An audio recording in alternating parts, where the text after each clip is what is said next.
Argumen ketiga bumi bola, GPS dan Google Maps.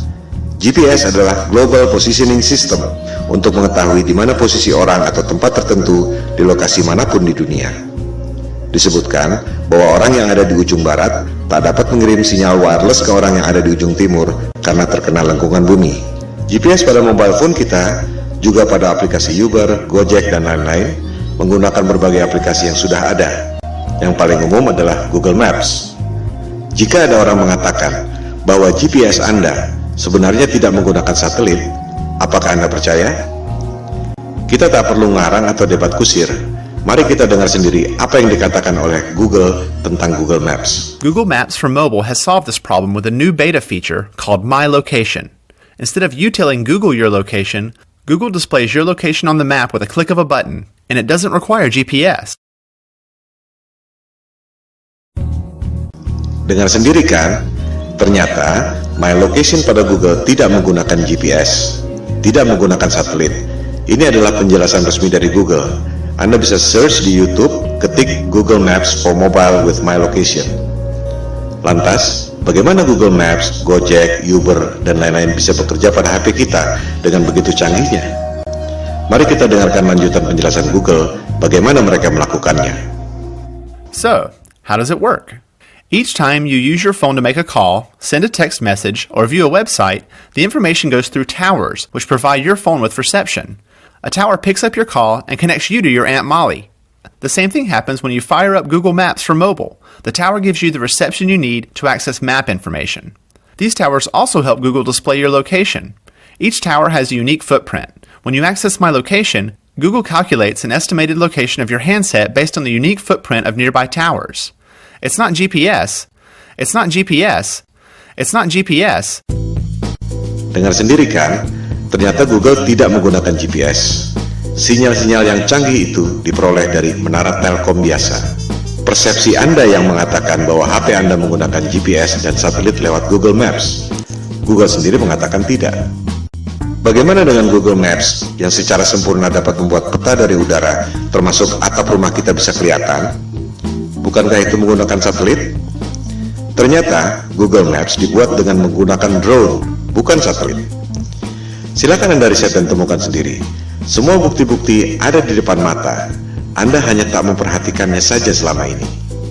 Itu yang membuat kesadaran Flat Earth booming secara eksponensial sejak 2015. Pada bumi yang datar, satelit memang tidak diperlukan. Anda hanya perlu menara-menara Telkom. Hal ini akan kita bahas pada bab berikut, bagaimana USGS mengatur jarak penerbangan pesawat. Pertanyaan yang mind-provoking adalah, jika Anda bisa dapat uang 1,5 triliun rupiah untuk membuat satelit, padahal sebenarnya Anda cuma keluar biaya bikin tower 150 juta, keuntungan 10.000 kali lipat, dan orang tak ada yang tahu, Anda mau atau tidak? Keuntungan 10.000 kali lipat. Anda dagang dengan modal 1 juta, dapat hasil 10 miliar. Mau atau tidak? Saya tidak mengatakan Indosat atau PT Telkom menipu dengan satelit, sebab mereka tak bisa bikin satelit. Yang bisa bikin satelit adalah dia-dia juga, Hughes, Boeing, Ball, Lockheed Martin, dan lain-lain. Jika ditelusuri lagi, perusahaan-perusahaan aerospace membuat satelit itu dimiliki oleh dia-dia juga. Kelompok 1% penduduk yang lebih kaya dari 99% penduduk dunia lainnya.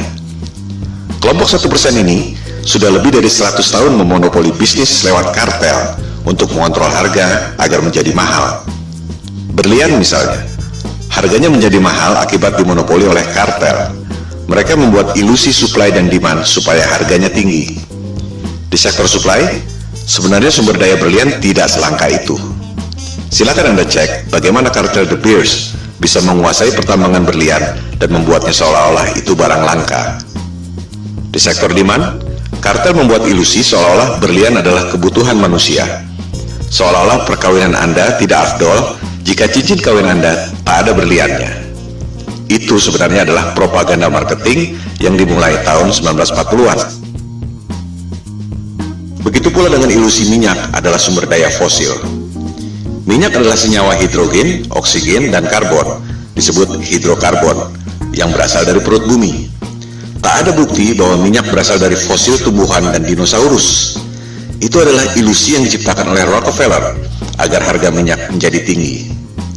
Rockefeller mengundang saintis ke konferensi Jenewa tahun 1892 untuk memulai propaganda bahwa minyak berasal dari fosil dinosaurus dan tumbuhan. Padahal, fosil adalah benda padat dan hidrokarbon minyak adalah benda cair. Fosil yang berasal dari makhluk hidup tak pernah jauh dari permukaan bumi. Sementara, manusia mengebor minyak sampai kedalaman 10 km dan tak pernah ada bukti bahwa fosil ditemukan di kedalaman itu. Tak semua orang menyadari bahwa media-media massa besar di dunia dimiliki oleh 6 perusahaan saja. Si kelompok 1% itu mampu memonopoli informasi yang diterima oleh 99% penduduk dunia lainnya. Hal ini yang disebut sebagai propaganda, mind control. Jika kelompok super kaya yang 1% itu, atau disebut elit global, mampu mencuci otak Anda lewat pendidikan, media massa, dan film-film, ilusi marketing yang membuat harga berlian dan harga minyak menjadi tinggi, apakah mereka tak mampu membuat ilusi tentang satelit? Kembali pada soal GPS. Tak semua orang menyadari bahwa GPS digunakan sejak tahun 1973 yang merupakan bagian dari teknologi militer. GPS berasal dari teknologi sebelumnya yaitu LORAN atau Long Range Navigation dan Decca Navigation yang digunakan sejak Perang Dunia Kedua. Of its equipment, which makes it very easy to operate and maintain once you understand a few fundamentals. To provide worldwide coverage, the Omega system will use 8 VLF transmitting stations. One in Norway, another in Trinidad, one in Hawaii, and another in north-central United States.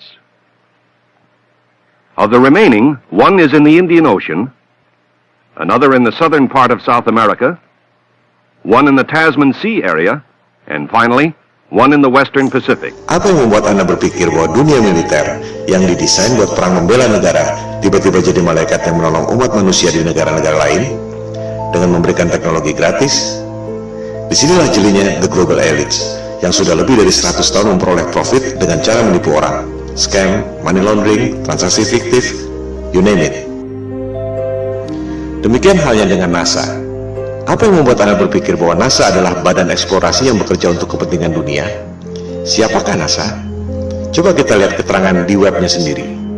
Jelas ditulis di situ bahwa tujuan pembentukan NASA tahun 1958 adalah berkaitan dengan Perang Dingin, di mana Rusia berhasil meluncurkan Sputnik tahun 1957. Majalah Times menjelaskannya lebih gamblang. Judulnya, Alasan yang Menyedihkan Tapi Familiar tentang Pembentukan NASA. Disebutkan, tujuannya sangat membumi, yaitu office politics, bukan untuk kepentingan umat manusia di dunia. Budget NASA 2016 adalah 19,3 miliar dolar atau sekitar 256 triliun per tahun. Hasilnya, kebanyakan adalah propaganda CGI. Motivasinya, ada 256 triliun motivasi di situ. Bisnis adalah bisnis, di mana ada peluang, pasti banyak kepentingan. Bukan hanya pegawai-pegawainya, tapi juga kontraktor-kontraktor besarnya. Roket memang diluncurkan, tapi jika diperhatikan, arahnya tak pernah lurus ke atas, selalu melengkung dan akhirnya horizontal. Karena memang tak pernah lewat dari low Earth orbit, sekitar 500 km dari permukaan bumi. Seperti yang dikatakan Times tadi, tujuan pendirian NASA sangat membumi, yaitu office politics. Pertanyaannya, untuk politik dan kepentingan siapa? Seperti yang telah disebutkan di awal, persoalan flat earth ini bukan debat kusir, bukan omong kosong, bukan adu ego, bukan adu pintar, melainkan ada hal lain yang lebih fundamental yang sangat berhubungan dengan kehidupan kita. Pada pembahasan selanjutnya, di video-video berikutnya, kita akan membahas hal ini. Ilusi bumi berbentuk globe memang sengaja dibuat oleh para globalis atau biasa disebut elit global. Mereka lah yang membuat berbagai krisis, perang, termasuk menjauhkan manusia dengan ketuhanan lewat dogma-dogma sains modern dan ilusi bumi globe. Kita sebenarnya tak perlu bayar biaya telekomunikasi mahal-mahal, tak perlu bayar listrik mahal-mahal, tak perlu bayar bensin mahal-mahal. Teknologinya sudah ada dari tahun 1898, dibuat oleh manusia paling jenius yang pernah lahir di muka bumi, yaitu Nikola Tesla.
Seperti yang telah dikemukakan tadi, kita sebenarnya tak perlu bayar listrik mahal-mahal, tak perlu bayar biaya telekomunikasi mahal-mahal, tak perlu bayar bensin mahal-mahal. Teknologinya sudah ada sejak tahun 1898 yang dibuat oleh Nikola Tesla. Itu sebabnya ia dikucilkan oleh JP Morgan, salah satu pentolan elit global. Hal-hal seperti itulah yang dilakukan agar kelompok yang 1% itu bisa mengontrol 99% penduduk dunia lainnya. Berbagai manipulasi dan propaganda mind control dilakukan, seperti membuat ilusi supply dan demand, ilusi satelit, ilusi GPS, ilusi bumi berbentuk globe, ilusi bahwa mereka adalah kelompok adidaya yang sudah mampu melakukan eksplorasi ruang angkasa. Bangkitnya kesadaran flat earth merupakan ancaman bagi mereka. Oleh sebab itulah pemaparan ini diberi judul Konspirasi Bumi Datar. We don't have time for a meeting of the Flat Earth Society. Soal foto-foto CGI, satelit, dan GPS yang sudah kita bahas adalah soal teknologi, belum masuk pada sains yang sebenarnya. Kita akan membahas pada episode berikut. Sementara ini, kita tutup argumen GPS dan Google Maps dengan fakta bahwa Google Maps dan GPS tidak menggunakan satelit, melainkan menggunakan menara telkom biasa.